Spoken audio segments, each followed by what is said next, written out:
Pakibuksan nga ng regalo mo kasi ako'y naghahawak ng mga ano.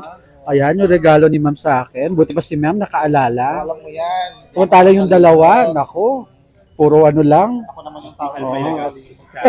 Buksan pa natin po. Oo, para makita natin, buksan natin yan. Ay, nabila ko na lang. Wala, sige, patuloy natin yan. So, ayan. Ayan. Tingnan natin, o kung gaano kaganda yan. Oo, ilang years na tayo nagla-laptop, punong-puno ng cord ang ating. Ay, ang ganda pa ng kulay. O, laban na laban. O, maraming salamat. Pero guys, on a serious note, I just want to share a message, a thank you message sa mga taong nagmamahal sa akin, mula sa aking pamilya, mga kaibigan, sa mga followers, subscribers, mga co-workers natin. Naging successful na naman ang Excel in Your Life Year 8 because of your support.